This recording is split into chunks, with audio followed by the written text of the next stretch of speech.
I'm the Vice Chairman of the Irish Freedom Party. And as our party's name suggests, we have one overriding value, and that is the value of freedom. And that's what we're here to support today. This nation's history was born from a centuries-old struggle for freedom. And that is what defines our national characteristics. That is what Ireland is known as. We are known as a people which will stand up to the oppressor and stand for the rights of the individual. And that's what we're doing here today.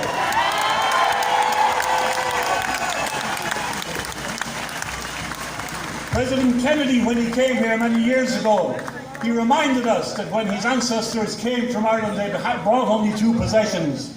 The first was a strong religious faith, and the second was a thirst for liberty.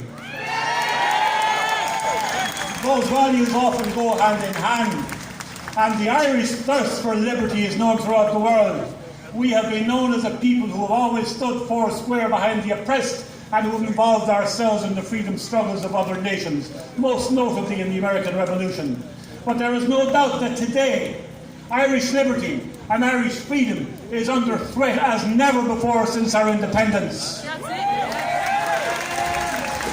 Our membership of the European Union has meant we no longer have the right to pass or to scrutinise our own legislation. Our rights of legislation have been abolished. Our government, as we speak, is engaging in a proposal to delimit our rights of freedom of speech and our rights of freedom of thought. And they are doing that at the behest of the black-shirted fascists we see over in that bridge, who absurdly call themselves Antifa.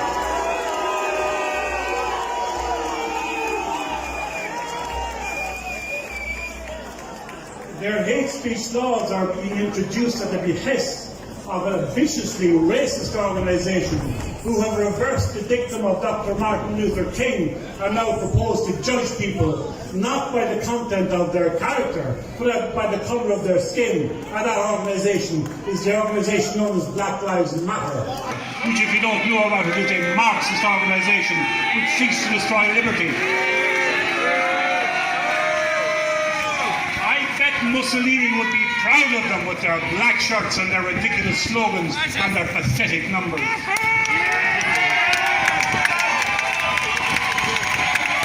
However, the most insidious attack against our freedom today comes from the spurious pretext of fighting the COVID-19 epidemic. This attacks our rights of freedom of movement, our rights of freedom of association, our rights to earn a living, and with the introduction of mandatory mask wearing, our rights of bodily integrity. The education of our children is being undermined. A massive new public debt has been incurred, which will be the cause of recession for years to come. And this is being done by a government which is not able to justify its actions. There is no evidence that crashing the economy and attacking our liberties will save a single life. But there is every evidence that it is the egregious and unnecessary actions taken in the lockdown and ongoing in our health system that would be the real killer, not the pandemic.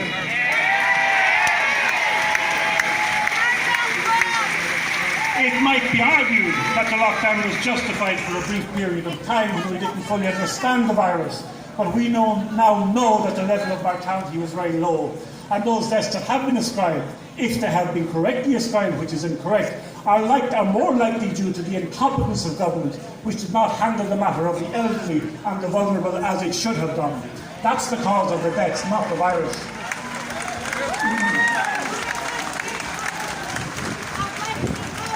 In the various programs of restriction imposed by our government, no account has been taken of the mental health of our population, particularly of our elderly. No account has been taken of spiralling suicide rates. No account has been taken of the long-term impact of denying early detection and treatment for cancer sufferers. And that is going to create a tidal wave on our health service in the year to come. No account has been taken of the ruinous impact on small businesses, pubs, restaurants, tourist facilities, small operators who are forced to see their life's work cast aside and are forced to close their doors. No account has been taken of the suffering of people who have been forced to watch and not being able to participate and accompany their loved ones on their final journey. What a dreadful, dreadful suffering that has caused.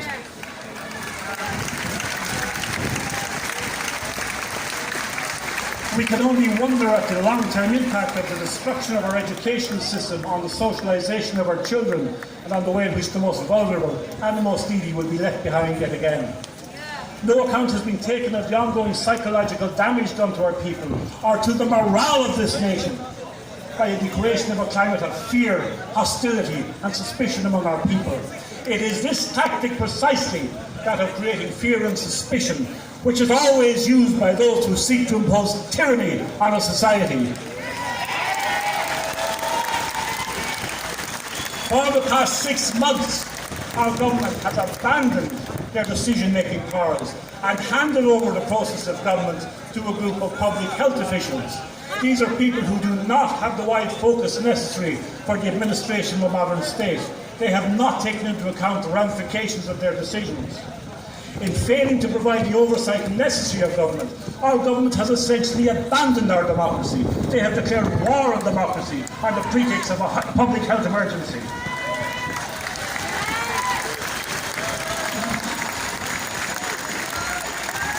We must also comment that those very institutions which are meant to protect us in time of emergency have left us behind. They have been found to be wanting. Where has been the opposition? Why has not one party in the Dáil seek to scrutinise the legislation and seek to hold the government to account? Where has been our supine media? Well, we know what they're like. They have been as cheerleaders for this government. They have never critically investigated what the government is doing. Why don't they make space for alternative voices, such as Professor Dolores Castle and Dr. Marcus de Bruin? Why are we not hearing those voices?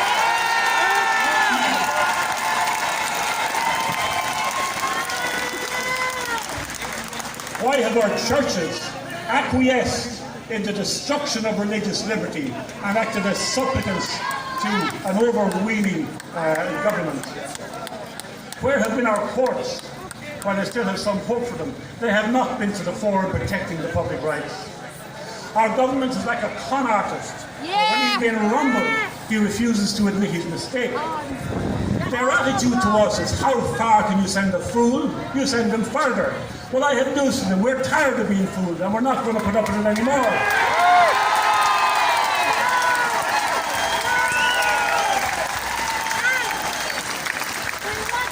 This government, since its early panic decision, has been digging a hole deeper and deeper for itself, and they're not able to find their way out. We must tell them it's time to stop digging and get out of this hole and stop making matters worse, because that's all you're doing. When we have a government which is more interested in protecting its reputation than in protecting the public welfare of the people, you can only expect matters to get worse. Can anyone doubt that when the flu season starts in September and October, that the government will again push for a full economic corrective lockdown? They will do anything rather than admit to make a mistake. As a people, we need to figure out the real purpose of this cynical attack against our liberty, because I can assure you, it is not the reasons of public health. There are sinister forces within our media, in business, and in certain of our political parties which seek the wreckage of our economy and the wreckage of our society as an opportunity to impose new forms of government and new forms of societal control. They see this crisis as a godsend. How often recently have you heard the phrase, the new normal, or the suggestion,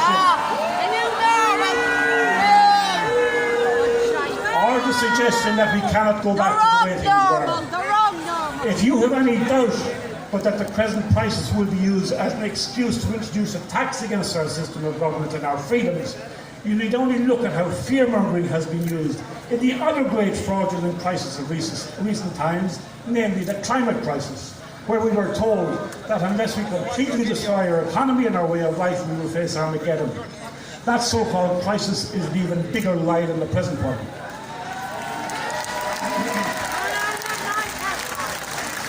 I spoke earlier of how the formation of this nation was the culmination of a centuries-long struggle for freedom.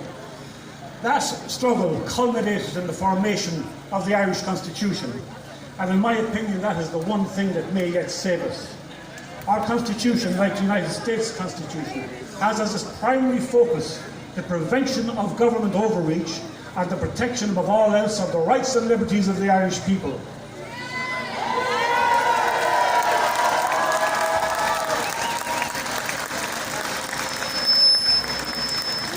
The main purpose of our Constitution is to stop government from acting illegally.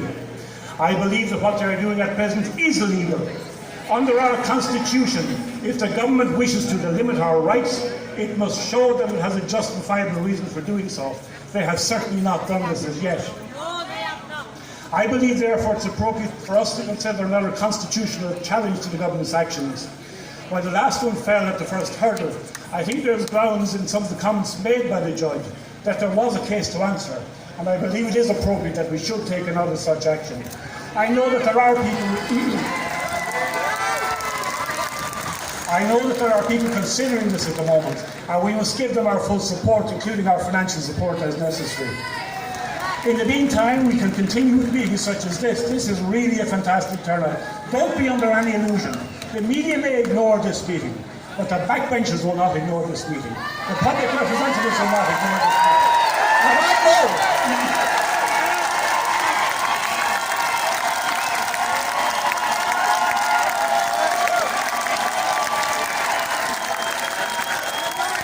And I know that there are many backbench TDs who are just as sceptical of government action as we are, and we have to work on them. Get them out! Get them out! Get them out! Get them out! Get them out! Get them out! Get them out! Get them out! Get them out! Get them out! Get them out! Get them out! Get them out! Get them out! Get them out! Get them out! Get them out! Get them out!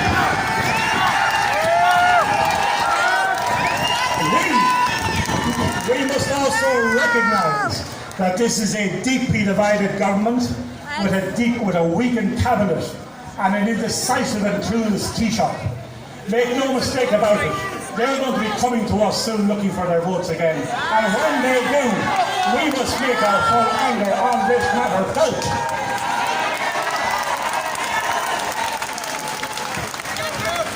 Today, the 22nd of August, is the anniversary of the death of one of Ireland's greatest patriots, Michael Collins.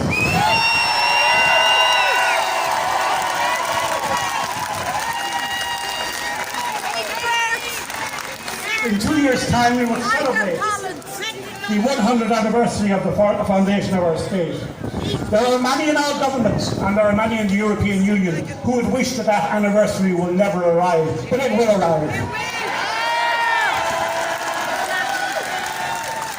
We cannot let it be said that we were the ones who allowed Irish freedom to falter.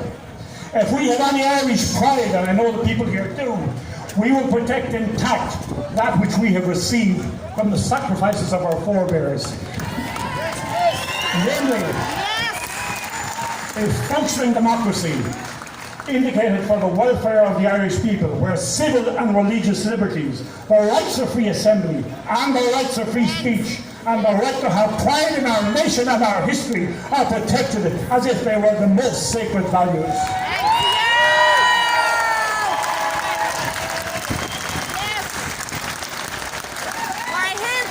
I will give another brief quotation from President Kennedy's visit to this country, when he said that those who seek to oppress the Irish people and to destroy our liberty would do well to look to the lessons of Irish history.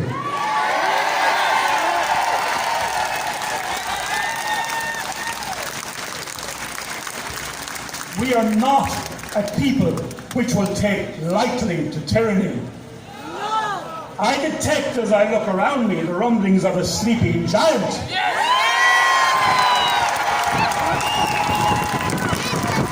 Let us hope that that sleeping giant wakes and gives a mighty roar for freedom!